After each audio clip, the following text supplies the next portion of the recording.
Friend, unique global study में आपका स्वागत है। आज बहुत दिनों के बाद नया वीडियो शूट करने जा रहा हूँ। इसमें बहुत सारे प्रॉब्लम था, दिक्कत था, संसाधन का अभाव के कारण वीडियो नहीं शूट कर पा रहे थे। चलिए आज फिर से अब एक नया वीडियो के साथ प्रतिदिन आपको मिलता रहेगा। लोग पढ़ रहे थे अब ऑनलाइन क्लास में बहुत सारी दिक्कत होती है, ऑफलाइन क्लास ऐसे चलता रहता है। उसी ऑफलाइन क्लास ऐसे चलता था, उसी ऑफलाइन क्लास को ऑनलाइन पे लाने की कोशिश करें यूट्यूब के माध्यम से। इसमें हम लोग सबसे पहले पढ़ रहे थे कौन सी पढ़ रहे थे? प्रकाश। हम लोग क्लास 10th का लाइट चैप्टर यानी प्रकाश के परावर्तन, रिफ्लेक्शन ऑफ लाइट पढ़ रहे थे। इसमें बहुत सारी चीज़ पढ़ चुके थे, जिसके अंतर्गत प्रकाश क्या होता है, प्रकाश की चाल के बारे में अध्ययन किए थे। निर्वात में प्रकाश की चाल, जल में प्रकाश की चाल, कांच में प्रकाश की चाल। उसके बाद देखे थे किरण। आप लोग सुनाए भी थे, बहुत सारे स्टूडेंट इसमें सुनाए भी थे किरण क्या होता है, किरण पुंज क्या है, किरण पुंज कितने प्रकार के होते हैं। ये सारे चीज़ इतने सारे हम लोग अध्ययन कर चुके हैं। अगर इस चीज़ को भी ऑफलाइन ये सारे चीज़ ऑफलाइन में पढ़ाए हैं, ऑनलाइन में दिक्कत होता है। इससे पहले जो चीज़ पढ़ा चुके हैं वो ऑनलाइन के माध्यम से आपको वीडियो उपलब्ध हो जाएगा। अब इसमें देखे थे किरण पुंज। किरण पुंज कितने प्रकार के? 3 प्रकार के किरण पुंज होते कौन कौन? अपसारी, अभिसारी और समानांतर। इसके बारे में डिटेल से अध्ययन कर चुके थे, इसको समझ भी चुके थे, याद भी कर चुके थे। बहुत सारे स्टूडेंट अभी याद नहीं किए, उसको याद कर लेंगे। उसके बाद देखे थे प्रकाश का परावर्तन, reflection of light. Reflection of light में देखे थे जब प्रकाश किसी परावर्तक सतह से टकराकर उसी माध्यम में वापस लौटती हैं तो इस घटना को प्रकाश का परावर्तन कहते हैं। जैसे यहाँ पे देखिए मेरे पास ये दर्पण है, यहाँ पे 2 दर्पण हैं। दर्पण के बारे में समझेंगे। जैसे ऑफलाइन क्लास में तो समझ चुके हैं, ऑनलाइन क्लास में दर्पण के बारे में समझेंगे। ये दर्पण है। अब दर्पण किसे कहते हैं, कौन बताएगा? दर्पण किसे कहते हैं, कौन बताएगा? दर्पण किसे कहते हैं?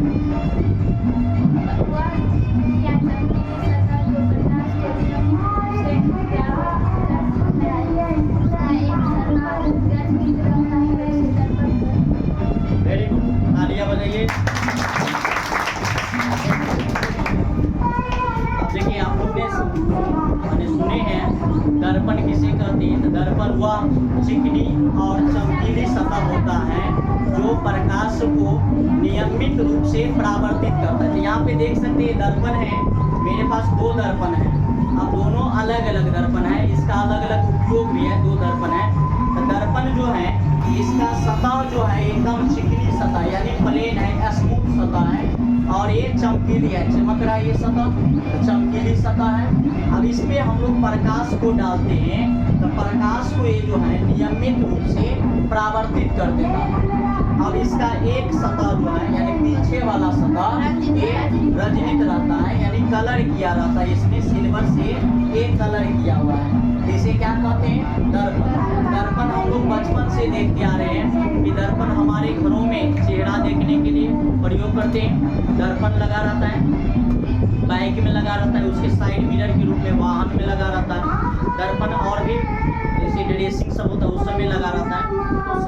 उसमें अलग दर्पण है, वाहन जो है उसमें अलग दर्पण है, सैलून में जाते बाल बनाने के लिए तो उसमें अलग प्रकार के दर्पण है। तो अलग अलग दर्पण के बारे में डिटेल से अध्ययन ऑफलाइन क्लास में कर चुके हैं और ऑनलाइन क्लास में करने वाले हैं। आप देख रहे हैं यही दर्पण है, इसका सतह जो है चिकनी है और चमकीली है। अब ये प्रकाश को नियमित रूप से परावर्तित करती है, जिसे क्या कहते हैं? दर्पण। और इसका एक सतह रंजित हुआ है। यहाँ पे रोड साइड में कोचिंग संस्था है, इसमें में आवाज़ सब सुनते हैं, तो रोड से जो वाहन सब जाती है, ट्रेन जाती है, बगल में रेल लाइन है, तो सबकी आवाज़ आ जाती है, थोड़ी सी दिक्कत होती है। अब देखिए दर्पण समझ में आया, आप देख भी लिए दर्पण है। अब दर्पण कितने प्रकार के? 2 प्रकार के। कौन कौन दर्पण?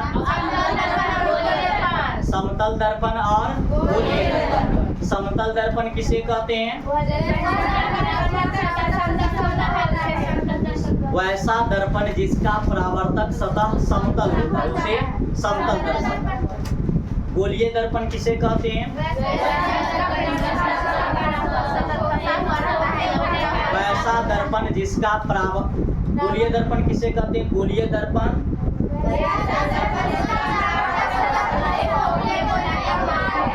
गोलीय दर्पण वैसा दर्पण है जिसका परावर्तक सतह किसी खोखले गोले का भाग होता है। अब इसमें आप देख सकते हैं ये जो है यहाँ पे दिख रहा है, यानी M और M'। ये कौन सा दर्पण है? समतल दर्पण। कौन सा दर्पण? समतल दर्पण। ये कौन सा दर्पण है? गोलीय दर्पण। गोलीय दर्पण में कौन सा दर्पण? अवतल दर्पण। ये कौन सा दर्पण? गोलीय दर्पण है। गोलीय दर्पण में उत्तल दर्पण। आगे हम लोग समझेंगे। इसमें गोलीय दर्पण देखे थे, तो गोलीय दर्पण में 2 प्रकार के गोलीय दर्पण। एक होता है अवतल दर्पण, अवतल दर्पण, और दूसरा उत्तल दर्पण। अवतल दर्पण और उत्तल दर्पण। तो अवतल दर्पण किसे कहते हैं? वैसा गोलीय दर्पण जिसका परावर्तक सतह फंसा हुआ रहता है, जिसका परावर्तक सतह फंसा हुआ रहता है। और उत्तल दर्पण उसे कहते हैं जिसका परावर्तक सतह उभड़ा हुआ रहता है। अवतल दर्पण को दूसरा नाम क्या है? अभिसारी दर्पण। क्योंकि अवतल दर्पण जो है ये प्रधान अक्ष के समांतर आती हुई प्रकाश की किरण को परावर्तन के बाद एक ही बिंदु पर केंद्रित करने का काम करती हैं। इसीलिए अवतल दर्पण को अभिसारी दर्पण भी कहते हैं। दूसरा है उत्तल दर्पण। उत्तल दर्पण जो है ये प्रधान अक्ष के समांतर आती हुई प्रकाश किरण को विभिन्न दिशाओं में छितराने का काम करती है, फैलाने का काम करती है। इसीलिए उत्तल दर्पण को अपसारी दर्पण कहते हैं। उत्तल दर्पण का दूसरा नाम है अपसारी दर्पण। अब दर्पण जो समझ चुके हैं, दर्पण से संबंधित विभिन्न प्रकार की शब्दावली को समझे थे ऑफलाइन क्लास में। क्या क्या समझे थे अवतल दर्पण में? दर्पण में क्या क्या समझे थे हम लोग? पहले क्या देखे थे? पहला दर्पण से विभिन्न शब्दावली में पहला पॉइंट क्या समझे थे? कौन सी? वक्रता वक्रता केंद्र। वक्रता केंद्र। दूसरा पॉइंट समझे थे? ध्रुव।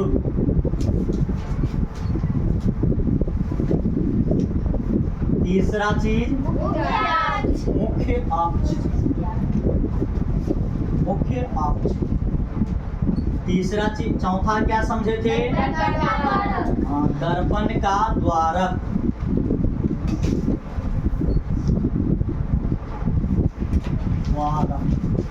दर्पण का द्वारक। पांचवा चीज वक्रता त्रिज्या। इसमें छठा पॉइंट क्या समझे थे? फोकस या फोकस बिंदु। फोकस या फोकस बिंदु। सातवां फोकस दूरी। फोकस दूरी। इतने सारे चीज हम लोग अध्ययन कर चुके, याद भी कर चुके। बहुत सारे स्टूडेंट को याद है, जिसको याद नहीं है वो सब याद कर लेंगे, क्योंकि आगे हम लोग दर्पण और जब दर्पण पढ़ेंगे और लेंस पढ़ेंगे तो दोनों में ये सब काम आएगा। देखिए वक्रता केंद्र किसे कहते? वक्रता केंद्र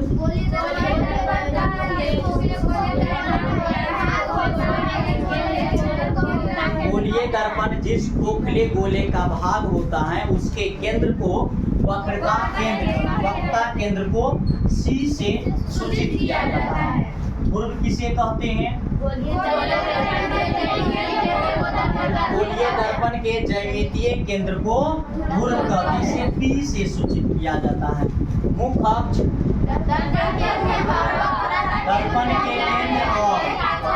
दर्पण के वक्रता केंद्र और ध्रुव को मिलाने वाली रेखा को मुख्य अक्ष से x y से सूचित किया जाता है। दर्पण का द्वारक दर्पण की चौड़ाई को दर्पण का द्वारक कहते हैं, यानी m डैश से सूचित किया जाता है। वक्रता त्रिज्या किसे कहते हैं?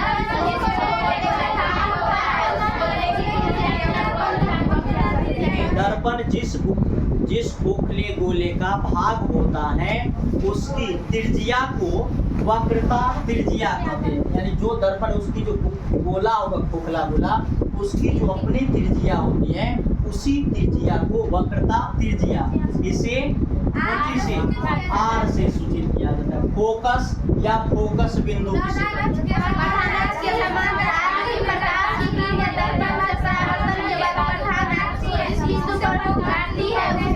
देखिए प्रधान अक्ष के समांतर ये दर्पण है। दर्पण में प्रधान अक्ष के समांतर आती हुई प्रकाश की किरणें दर्पण से परावर्तन के बाद प्रधान अक्ष को जिस बिंदु पर काटती है या काटती हुई प्रतीत होती है, ऐसा लगता रहता है कि उसको काट रहा है, तो उस बिंदु को फोकस या फोकस बिंदु कहते हैं। यानी फोकस बिंदु अगर वक्रता केंद्र ये है तो इसकी आधी दूरी पे होगा फोकस या फोकस बिंदु। फोकस बिंदु को कैपिटल F से सूचित किया जाता है। और नेक्स्ट पॉइंट जो है ये फोकस दूरी। फोकस दूरी किसे कहते हैं? ध्रुव और फोकस के बीच की दूरी को फोकस दूरी कहते हैं। इसे F से सूचित किया जाता है। इतने सारे टर्म हम लोग दर्पण से संबंधित पढ़ चुके थे। इसमें और भी बहुत सारे जो अभी वीडियो में नहीं बता चुके हैं, बहुत सारे ऑफलाइन क्लास में पढ़ चुके हैं दर्पण से। अब आज हम लोग पढ़ेंगे अवतल दर्पण द्वारा परावर्तन। इससे पहले भी पढ़े थे कि सिद्ध करें कि फोकस दर्पण में फोकस दूरी वक्रता त्रिज्या की आधी होती है, यानी फोकस दूरी F के बराबर होगा R/2 होता है। इसे सत्यापित करके देखे थे, प्रूफ भी किए थे। इसे ये थे ना प्रूफ। ये है फोकस दूरी F वक्रता त्रिज्या यानी R की आधी होती है, यानी F बराबर R/2। आप लोग को सिद्ध करना भी आ जाता होगा। कौन कौन कर सकता है सिद्ध? के कर लेबे हो ठेकानी सिद्ध के कर लेबे और बाद बाकी तो सिद्ध कर लेबे। तो बाबा आईने लड़का में कोई नहीं कर सकता सिद्ध, इसको सीख लीजिए। अब देखा आई में अपना सब, इसमें हम लोग समझेंगे कि अवतल दर्पण द्वारा बनने वाला प्रतिबिंब। अब देखिए दो दर्पण है, अब कौन अवतल दर्पण है कौन उत्तल दर्पण है, कैसे पहचानेंगे अवतल दर्पण और उत्तल दर्पण को? छूने से, जैसे इसमें छुएंगे ना, आंख बंद करके भी इसमें पता चल जाएगा ये अवतल दर्पण है और ये उत्तल दर्पण है। तो अवतल दर्पण का देखने से पता चलेगा। देखिए अवतल दर्पण का परावर्तक सतह धंसा हुआ रहता है और उत्तल दर्पण का परावर्तक सतह उभरा हुआ रहता है। इसमें देखिए दो दर्पण है, इसमें किस दर्पण का परावर्तक सतह धंसा हुआ है? राइट का कि लेफ्ट का? धंसा हुआ किसका है? ये वाला। यानी इधर का जो है मेरे हाथ में जो मेरे लेफ्ट हैंड में जो दर्पण है इसका परावर्तक सतह धंसा हुआ है और उभरे हुए सतह पर पॉलिश किया हुआ है। ये अवतल दर्पण है। अवतल दर्पण का दूसरा नाम अवसारी दर्पण। और जो राइट हैंड में है, मेरे राइट हैंड में जो है ये इसमें जो परावर्तक सतह दिख रहा है ये है उभड़ा हुआ, यानी उभड़ा हुआ सतह वाले दर्पण को उत्तल दर्पण, कौन दर्पण? उत्तल दर्पण। और इसका इधर जो पॉलिश किया हुआ इधर से धसा हुआ है, ये उत्तल दर्पण। उत्तल दर्पण का दूसरा नाम अपसारी दर्पण, दर्पण अपसारी दर्पण। अब इसमें हम लोग बनने वाले प्रतिबिंब, अब इसको साइड करते, उत्तल दर्पण को साइड करिए। कौन सा ये दर्पण है? अवतल दर्पण। अवतल दर्पण में बनने वाले प्रतिबिंब। अब देखियो एमे चेहरा देखे छे तो देखेबो नहीं करेगा, दांत बुझाई नमहर सिर्फ पूरा, इसमें पूरा का पूरा दर्पण में एक ही आँख है। अब इसमें देखते हैं पूरा चेहरा बोर्ड पूरा आ जाता है। हमें देखा है, हमें देखियो तो सबके चेहरा, लगभग बहुते आदमी के चेहरा, सबके चेहरा ये लिख के देगा लेते तो लोग हुआ तो गीता देखे ना याद आई में अन्ना कर सके छी इधर नया में बाबू समझ छे आई में देखेबे नहीं करो, आई में इसमें नहीं दिखाएगा, इसमें दिख जाएगा, इसमें नहीं दिखेगा, क्योंकि ये जो है अवतल दर्पण जो है प्रतिबिंब को बड़ा करके दिखाता है। जितना नजदीक प्रतिबिंब रहेगा उतना बड़ा करके दिखाता है। तो एक अनुभव तो ये हो गया कि आपको ये अवतल दर्पण में, पहले अवतल दर्पण को समझते हैं। तो अवतल दर्पण में एक अनुभव ये हुआ कि जितना नजदीक से देखते हैं उतना बड़ा करके दिखा रहा है। जितना नजदीक से देखेंगे ना वस्तु को उतना बड़ा करके दिखाता है अवतल दर्पण। नजदीक है, अब इसको धीरे धीरे दूर लाएंगे। अब दूर लाने पर इसका आकार जो है, वस्तु का आकार या बिंब, वस्तु को क्या बोलते हैं? बिंब या वस्तु। अब जो इसमें दिखाई दे रहा है, इसका जो छाया जहाँ पे पड़ेगा उसे कहते हैं प्रतिबिंब। प्रतिबिंब के बारे में पढ़ चुके हैं, कौन कौन बता सकता है प्रतिबिंब के बारे में? यहाँ पे माइक पे कौन बताए? ये तो बतभी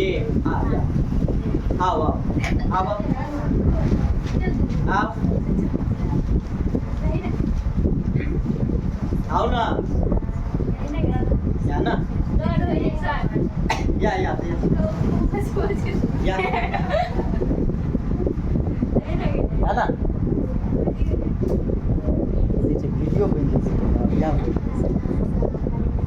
या ना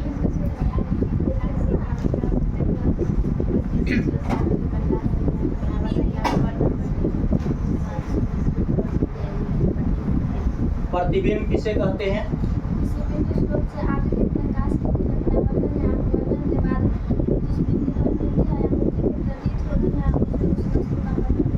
प्रतिबिंब कितने प्रकार के? 2 प्रकार के। कौन कौन? वास्तविक और काल्पनिक प्रतिबिंब में अंतर बताओ। वास्तविक प्रतिबिंब वास्तविक प्रकाश से बनता है, काल्पनिक प्रकाश से बनता है।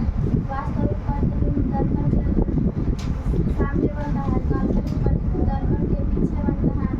वास्तविक प्रतिबिंब हमेशा उल्टा बनता है, काल्पनिक प्रतिबिंब सीधा बनता है।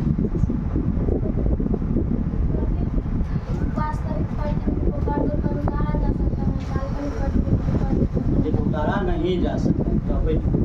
अब देखिए ये जो है ये है अवतल दर्पण। अवतल दर्पण में कौन सा वास्तविक बनेगा कि काल्पनिक? अवतल दर्पण में कौन सा प्रतिबिंब बनेगा? वास्तविक। अब एक कंडीशन में काल्पनिक प्रतिबिंब भी बनता है, जब वस्तु को एकदम नजदीक ला देंगे, बहुत नजदीक लाएंगे, एक कंडीशन में बहुत नजदीक लाएंगे, तब जाके इसका प्रतिबिंब जो बनेगा वो काल्पनिक बनेगा, यानी दर्पण के पीछे बनता है।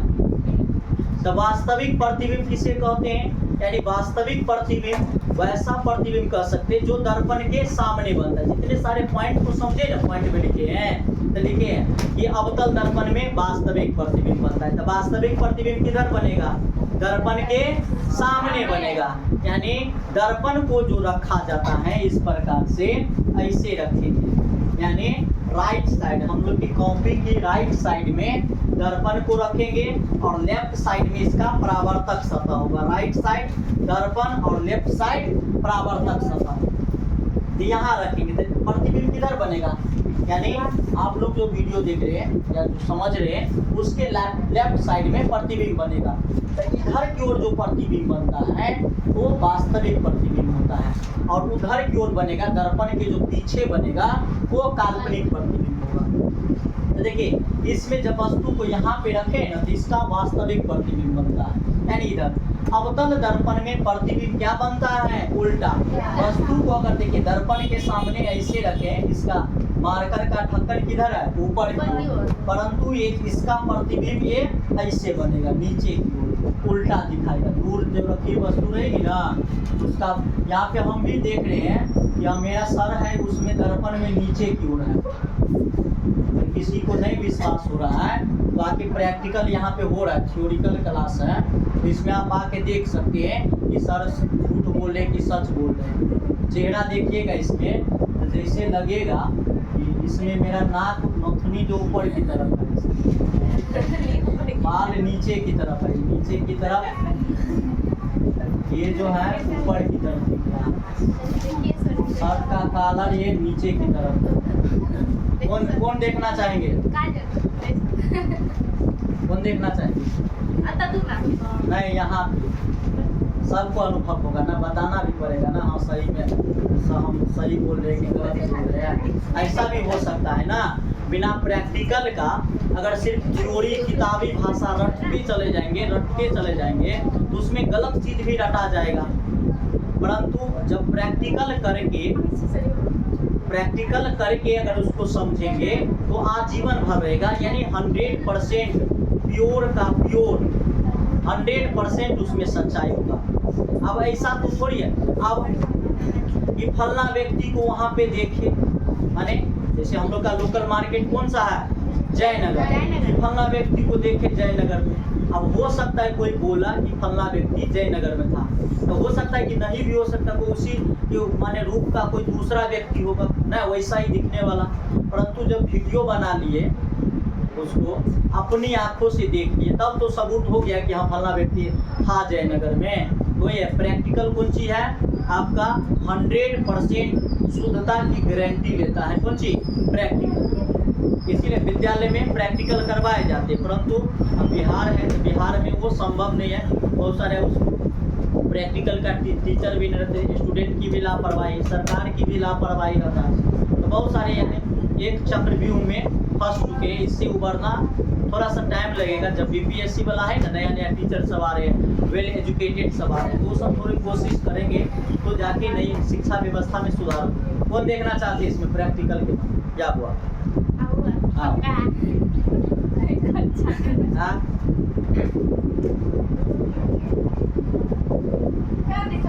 देखिए ना, गौर से देखिए, नहीं ला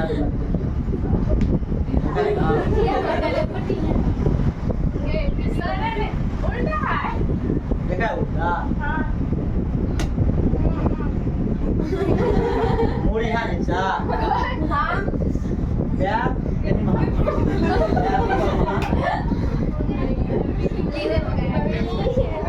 अब इसमें भी देख सकते हैं।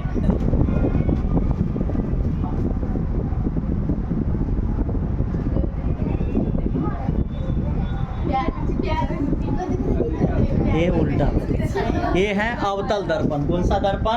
अवतल दर्पण। देखिए अब क्या यहाँ पे समझ रहे हैं हम लोग कि अवतल दर्पण में प्रतिबिंब कैसा बनता है, उल्टा की सीधा, उल्टा बनता है। अवतल दर्पण में प्रतिबिंब उल्टा बनता है। अगर देखिए लेजर लाइट से इसे इस पे डाल रहे हैं, इसका ये परावर्तक सतह, देखिए यहाँ ये प्रकाश को देखिए छितरा रहा है कि एक बिंदु केंद्रित कर, देखिए यहाँ पे ये प्रकाश को ऊपर से डालते हैं ना, अवतल दर्पण प्रकाश को क्या करेगा, एक बिंदु पर केंद्रित करने का काम करता है। एक बिंदु जैसे यहाँ से डालेंगे, ये है ना, यहाँ से डालेंगे तो इसका देखिए इस कंडीशन में सीधी रेखा में इसका क्या होगा, ये सीधी रेखा है ना, इसमें इसका प्रधान अक्ष होगा, इसे सीधी रेखा में ठीक बीच में क्या होगा, इसका प्रधान अक्ष। अब किधर से भी डालेंगे, इधर से इसे डाले हैं तो ये प्रधान अक्ष को एक बिंदु पर काटेगा। इधरों से डालेंगे ना समान एंगल से, कोई भी एंगल से डालेंगे तो एक ही बिंदु पे काटने का काम करता है, एक ही बिंदु पे काटने का काम करता है। मैं देखा एक ही बिंदु पे काटने का काम करता है। तो ये जो है अवतल दर्पण है, प्रकाश को एक बिंदु पर अभिकेंद्रित करने की काम करती है। इसमें पहला चीज क्या देखिए, अवतल दर्पण में प्रतिबिंब कैसा बनेगा, उल्टा बनता है। वास्तविक की काल्पनिक, वास्तविक। अब देखिए जब दूर रखेंगे ना वस्तु को, जब वस्तु को दूर रखा जाता है तो प्रतिबिंब ये छोटा बनता है। जब वस्तु को दूर रखेंगे तो प्रतिबिंब छोटा बनता है। जैसे जैसे वस्तु को नजदीक लाएंगे प्रतिबिंब का आकार धीरे धीरे क्या होता चला जाएगा, बड़ा होता चला जाएगा। अब देखिए यहाँ से रखे हैं तो प्रतिबिंब क्या बनेगा, बहुत छोटा बनेगा। अब इतने सारे क्षेत्र में हम लोग देख रहे हैं, यानी दूर की रखी वस्तु का प्रतिबिंब छोटा बनता है और नजदीक रखी वस्तु का प्रतिबिंब बड़ा बनता है। अब मयंक श्री इधर आइए। अब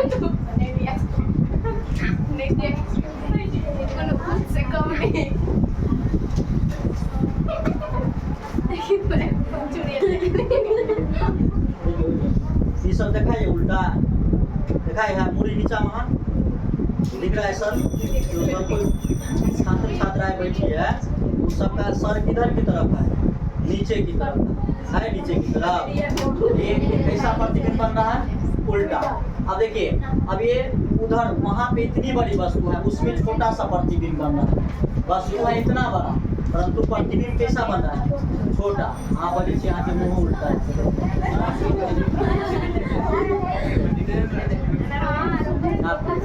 अब में देखिए, अब देखिए अभी देखिए मार्कर को, खुद से देखिए मार्कर को हिला डुला करके यहाँ पे बस दर्पण को देखिए मेरे बड़े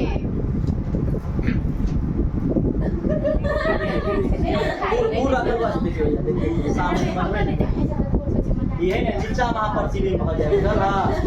ये जो प्रतिबिंब है ना सामने से इस कंडीशन से, प्रतिबिंब की कंडीशन यहाँ, वस्तु की कंडीशन ऐसे अगर रखा है इसके सामने में तो प्रतिबिंब की कंडीशन ऐसे हो जाएगा, यहाँ पे देखा कथा पर नीचा में।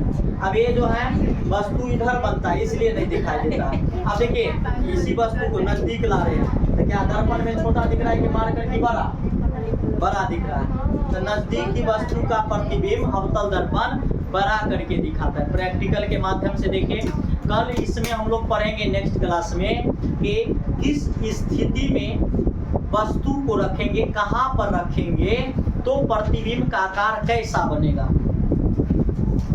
समझ में आया। अगर वीडियो अच्छा लगा है तो हमारे unique global study YouTube channel को सब्सक्राइब कर दीजिए और अपने दोस्तों के पास भी शेयर कर दीजिए। मिलते हैं फिर नेक्स्ट वीडियो में, तब तक के लिए आप लोगों से विदाई चाहते हैं। Thank you so much.